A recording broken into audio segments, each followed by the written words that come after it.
Okay, I'm going to be live with Eleanor from My Thyroid Relief. We're just having a few technical difficulties. So I was going to be on her feed, and but it's not accepting my request to join. So we're now trying it this way, and I am going to hopefully accept Eleanor to join me in any second.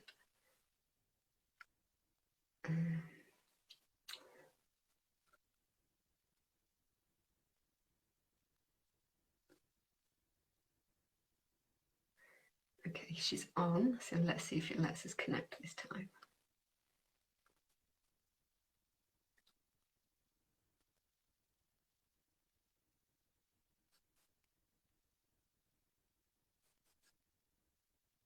Okay, still not doing a great deal.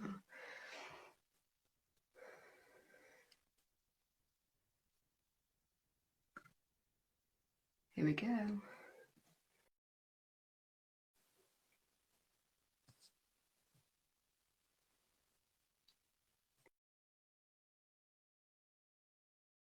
Oh. Yeah, you too. Hi, Helen. Sorry Nice about the to meet technical you. issues. I'm not sure what's going on. So, Yeah, I'm not sure as well, but anyways, I'm so happy that we can meet and talk and share yeah, our I've been looking forward to it. experiences. So it's nice to kind of share experiences and kind of find out how everybody, like other people have got on as well, and kind of so that other people don't feel so alone, really. Yeah, absolutely.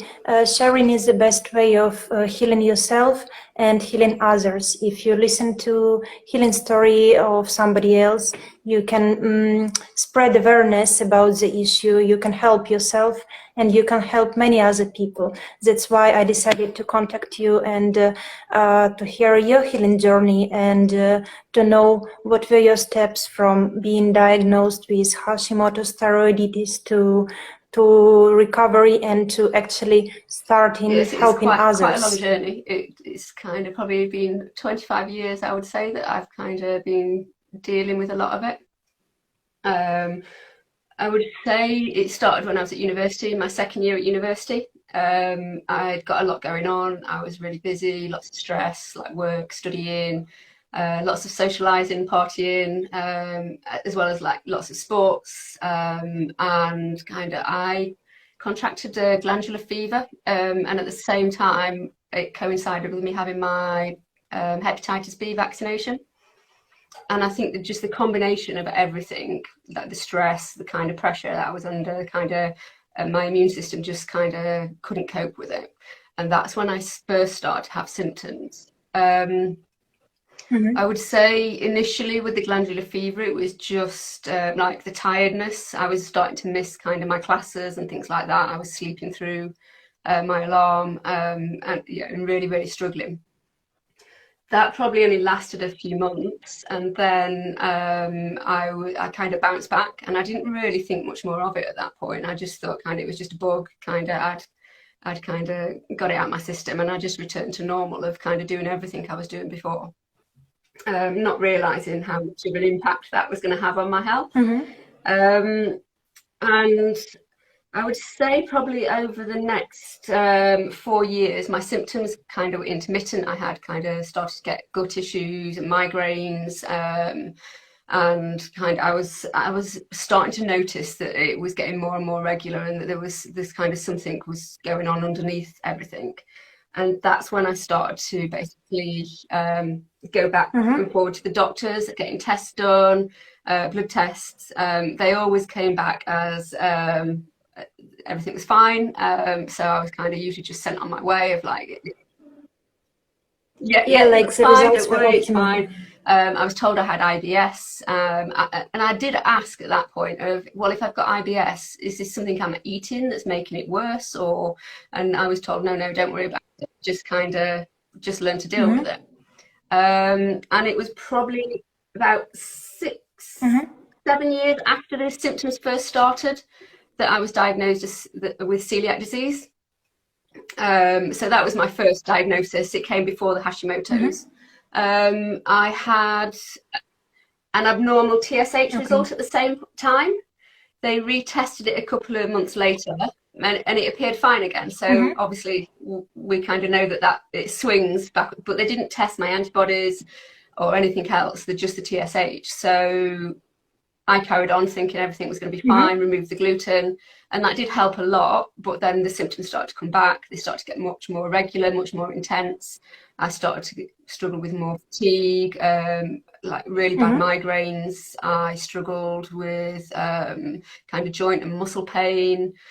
There was a lot of symptoms. I'll go through some of them in a little while, but yeah, Yeah. basically over the next 8 years, I became really quite sick to the point of functioning on a daily basis was really, really difficult. Mm-hmm. I was still working, and it was actually in America that I was Mm-hmm. diagnosed.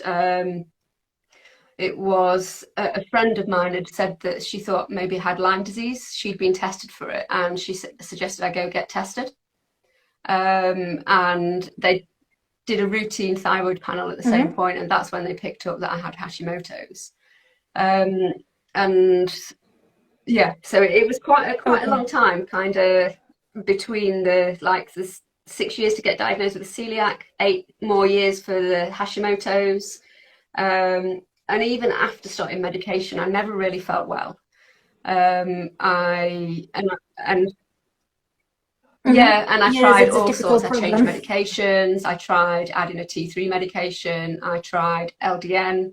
And the T3 and the LDN did help somewhat, but I was still really in quite a bad way and just getting worse and worse and kind of starting to wonder where it was going, if Mm-hmm. it was going to just continue to get this bad.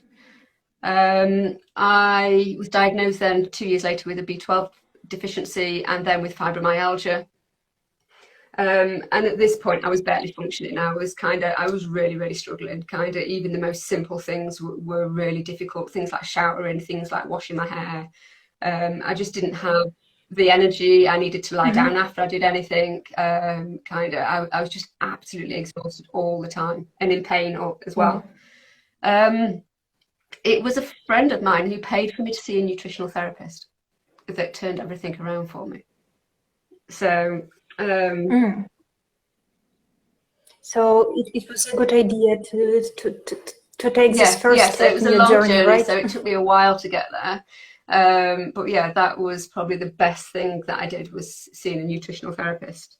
Um, uh, and I would say as well, I think you asked kind of one of the questions you asked me before we kind of agreed to this was, did I think it was an invisible kind of illness? And I would say definitely, yeah. I didn't Yeah. really, to other people, I don't think I looked sick at all ever.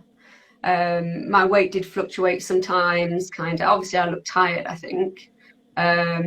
But most people didn't realize that there was something quite seriously wrong. I felt really, really, I felt like my body was slowly shutting down, kind of.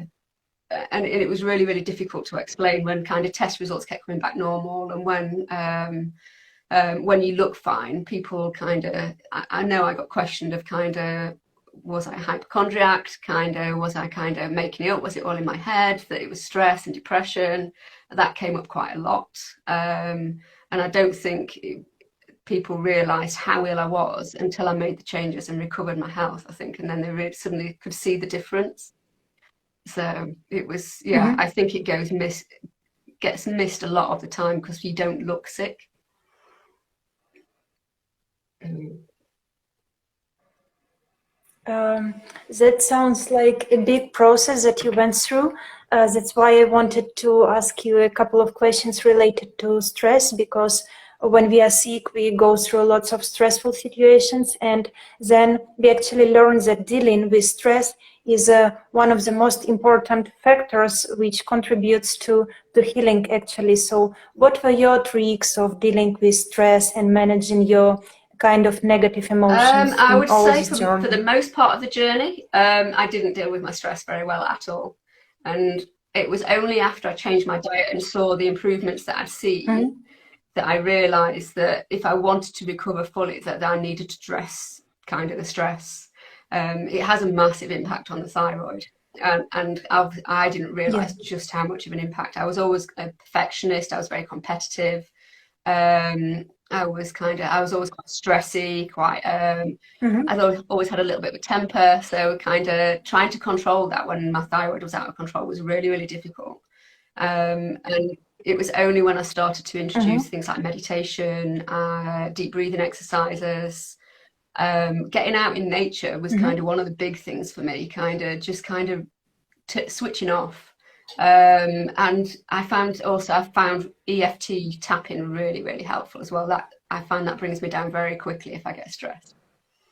So I would say, Oh, what a coincidence. Liliana, the founder of My Thyroid Relief, was also recurring to this technique, and she tells it worked fantastically for her because, like, she could let go of some negative emotions and she could process them in a healthy way. And I tried this technique for myself, and I really found it useful. It helped me to release muscle tension. It helped me to relax and to fall asleep without like anxiety that is so typical for all the people, not only the people who have any kind of health issue. So I would like I would like you to share your experience it with was EFT. through, I was studying with nutrition, and it was a fellow practitioner that actually is an EFT practitioner, and she actually showed me how to do it. And kind of that's where I started with it. And I found it, obviously, we discussed it while I was studying because we discussed all the lifestyle things as well, but I'd never tried it for myself. And yeah, I find that doing it every day is kind of keeps your stress levels quite low. And I either try to do Mm-hmm. that or meditation. But if I find something crops up that's really, really stressful, that I find that can bring my stress levels down very, very quickly, so that it doesn't get to that chronic state of stress, so that I don't get to that point Mm-hmm. where kind of it takes over. So yeah, I would highly recommend it. It is a fantastic way of kind of de-stressing. Yeah, it's like all the people tend to do the cleanups in their houses on a weekly basis, but they forget that it's necessary to clean and process emotions as well. And like at some point of my life, I didn't realize that this is important, but then I came to realization that this is one of the fundamentals. That's why I'm so happy that you Yeah, are sharing I've on this realised point that as kind of well. there's so much like little things that I used to stress over that now I just let go. It's kind of I've realised that the only person that it affects me stressing over is actually me. It makes my health so much worse. So yeah, I've just learned to let the little things go and kind of not worry about it so much. Um, Oh, oh, that's great. That's great. Could you share a little bit more about like your business that you are running right now? As far as I understand, you help people to recover from Hashimoto's thyroiditis. What was your journey? What was your okay, business so I journey? started studying nutrition and health coaching after I'd already seen the nutritional therapist and seen improvements. I wanted to learn more. I wanted to find out how I could help myself further and get kind of the rest of the symptoms kind of out of the way. So I never intended to actually practice with what I was training in. It was purely for my own kind of purposes that I did it. I did the first year course and I saw such a change in my health, and that's where the lifestyle stuff started to come in because I was already doing a lot of the diet stuff, but the lifestyle stuff really came in. And I was so Mm-hmm. intrigued that I continued on to do nutritional therapy as well as the kind of coaching that I'd done. And once I saw the difference in what it made with my health and that I actually got back to feeling normal again, I decided to switch careers completely and basically work helping others do the same. Because when I was trying to find the answers, I mean, this was probably quite a while before kind of things like Instagram and Facebook were such massive things. I was struggling to find any help or any answers. So I wanted to share kind of my experiences, and I wanted to kind of spread Mm-hmm. awareness and see how I could help other people if I could help them get the same results that I've got. So that is kind of what pushes me on, what Mm-hmm. kind of keeps me going is seeing the client results, is seeing them kind of get their health back, get rid of those symptoms, and so they can start to feel like themselves again. I absolutely love, like, from the first appointment where I see them, and they're quite Mm-hmm. often tearful and quite often kind of feel really sad and kind of don't have much hope of things improving. And by the end of the process, kind of seeing the difference and seeing them kind of actually feel like Mm-hmm. themselves again, it's an amazing feeling.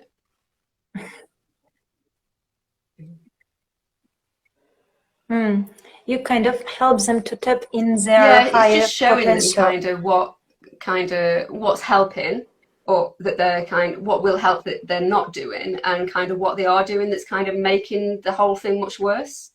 That's kind of driving that. There's a lot talked about triggers with autoimmune stuff and finding your triggers, and yes, that's important. But I think what's more important is finding out not what started it, but finding out what's keeping it going. And quite often it's your diet, and it's kind of stress, it's lack of sleep, it's Uh-huh. kind of toxin exposure, things like that, things that you can change.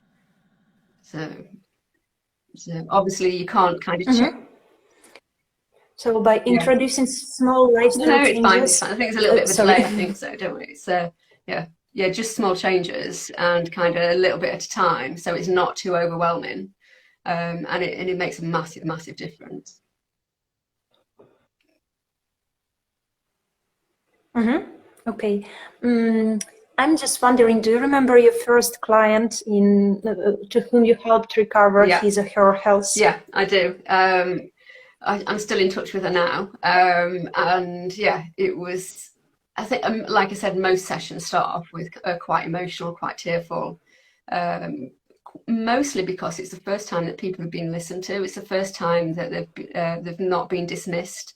Of like you're taking your medication. This can't possibly be down to your thyroid or your autoimmune thing. You're taking your medication, so you must be imagining kind of thing.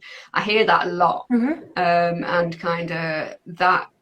I think that relief in that first session of somebody who can relate to them, that's been there and come through the other side, that is a massive thing, I think. Um, so yeah, I still remember my first client. I still keep in Mm-hmm. touch with her, and she's still doing really, really well now at the moment. Obviously, she had to change things with her diet. She had to cut things out, reintroduce different things, do a lot of gut healing and things like that. But all those changes were worth it because of how she feels now compared. And I spoke to her about reintroducing things, and there were certain things that I said we could trial, but there are known issues with like Hashimoto's, things like gluten and dairy tend to be quite big issues. And she was like, I don't want to. I don't want to go back to feeling like that. I don't want to try reintroducing it. So it is worth the sacrifices. Great, great, fantastic. I mean, it's so good you helped somebody to change, like to change the life for better. If you were to give some general recommendations, like nutritional recommendations for thyroid patients in general, what would be your like top 10 Top five. or I top would five say, first of recommendations? all, keep a food diary, keep a food, mood, and symptom diary. Try and find out what foods you're reacting to. That's a big one. Because if you keep eating the foods that you're reacting to, you're driving that Mm-hmm. inflammation, you're causing that leaky gut, it's driving that immune system kind of attack all the time. So finding out what you're sensitive to is kind of probably number one on the chart. Then I would say you need to be cutting out things that Mm-hmm. are inflammatory so that you can lower that inflammation so your immune system can calm down.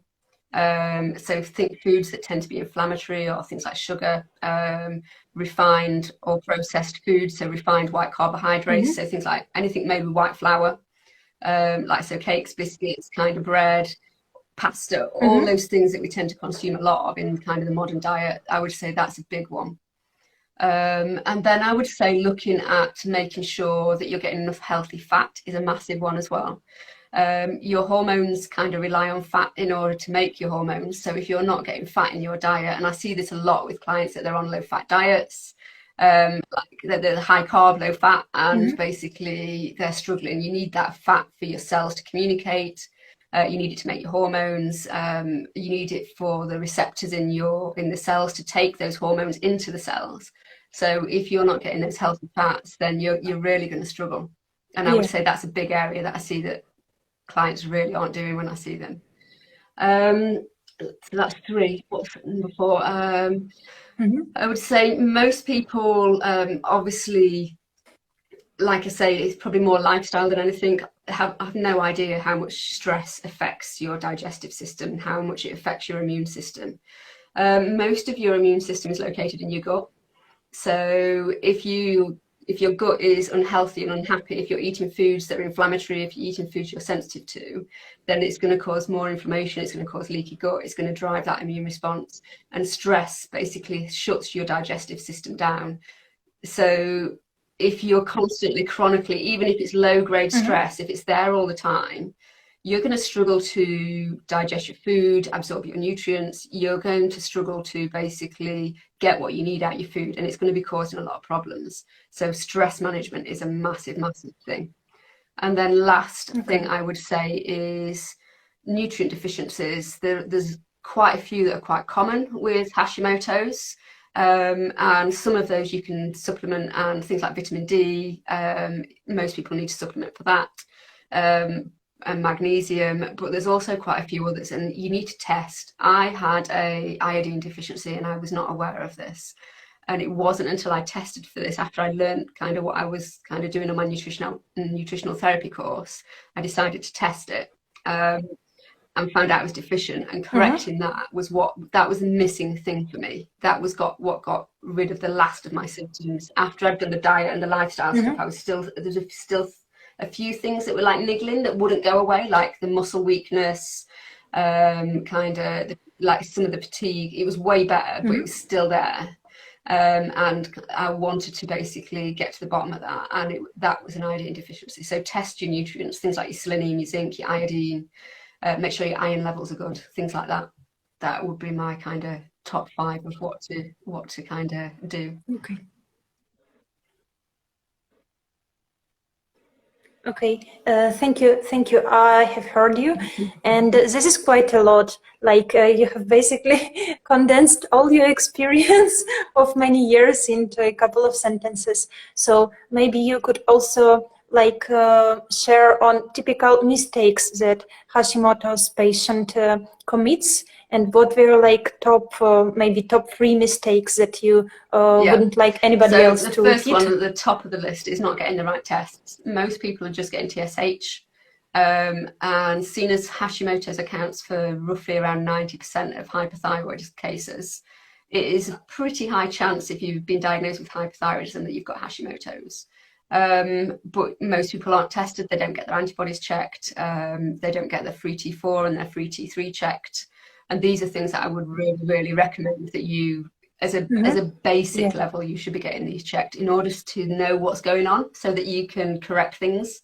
If you don't know what's going on, you're not going to be able to fix things. So yeah, getting the right test is, that's the biggest mistake I see, is Mm-hmm. people aren't getting the right tests. Okay. And the second I would say is assuming that medication is going to fix it. The medication it will address the hypothyroidism.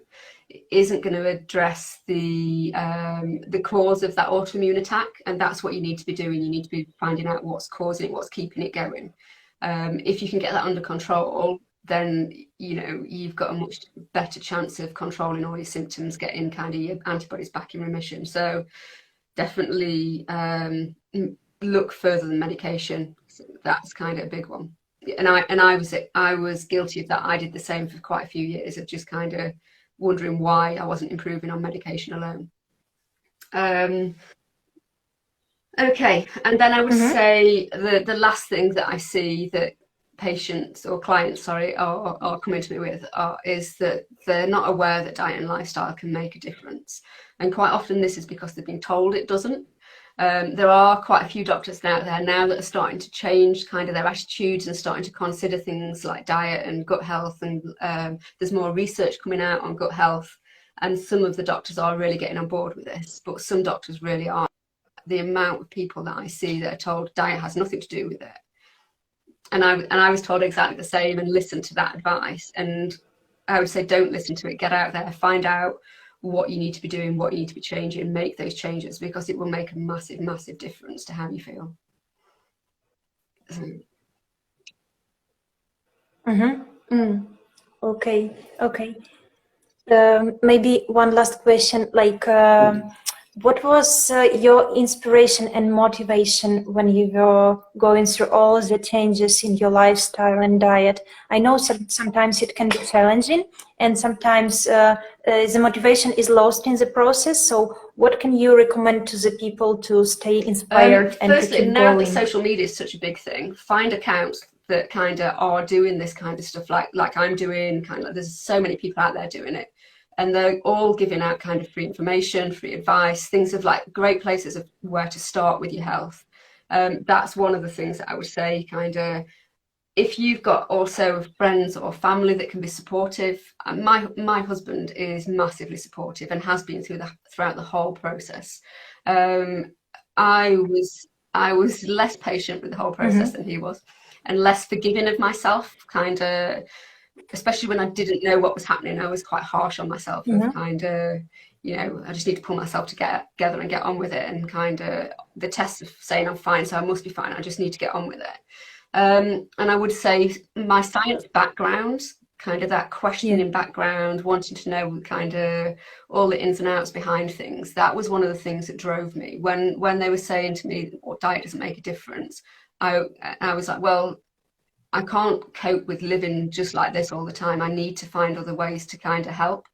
So a lot of what I'd learned kind of doing my biomedical science kind of qualifications, a lot of the research and the stuff that came in really handy. It was hard to wade through when I got a really bad brain fog, but I kind of persevered. There were times that I kind of felt like giving up, and there was one particular consultant that I saw that was really, really unhelpful and was kind of really rude to me and laughed at me. I was really, really struggling at that point. My husband was with me. I'd taken him because at that point I had no memory. I could barely speak my words. I really struggled with my words. And I came home from that appointment in tears and kind of saying that I'm just gonna take the medication and that's it, because kind of every time I go to see somebody, all I'm being told is that kind of you're making it worse for yourself, you're imagining it, kind of thing. Stop stressing over it. And obviously I was stressed. I was very stressed over it, but because I was so ill and I wanted answers and I wasn't getting them. And it was actually my husband at that point who said, like, you're not giving up, kind of, you're not just doing that, because we have seen improvements with things that I have changed. So yeah, it was just I'm quite a stubborn person. So I was just kept going and kind of every time something didn't work, kind of, yes, I'd feel really down and kind of like, what's the point? But yeah, that didn't last very long. It was like, well, something must work. So what is it?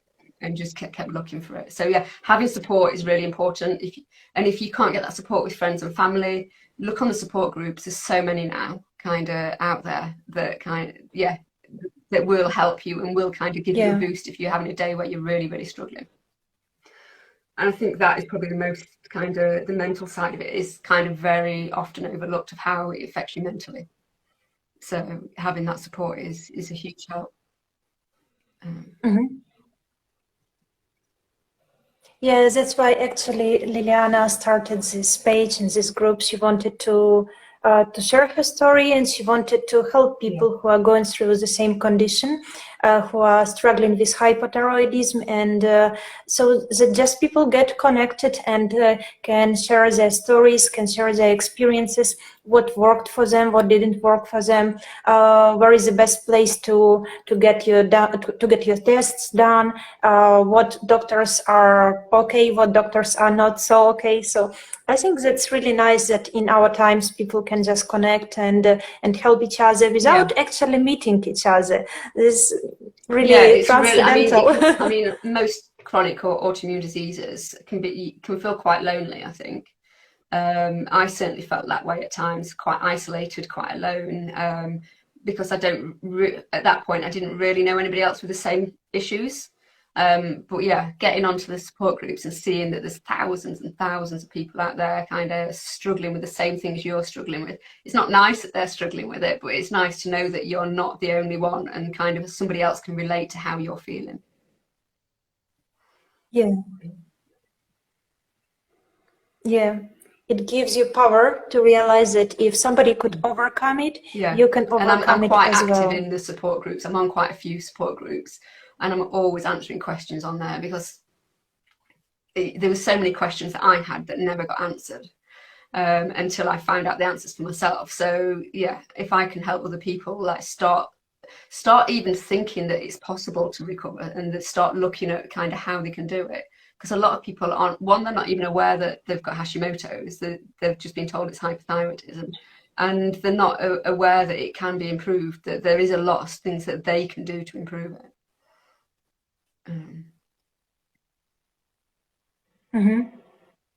Okay, okay. Thank you. Thanks a lot for sharing. I think, yeah, we'll wrap up this live stream for today. But if you have some questions that you want to ask, Yeah, feel and the free to same if ask I get me. any questions as well. So I'm quite happy to answer anything. So yeah, it was really nice. It was really nice to meet you and to talk to you. Thank you for inviting me on today. So Yeah, nice yeah, to you too. meet you, Take and care. have a nice evening.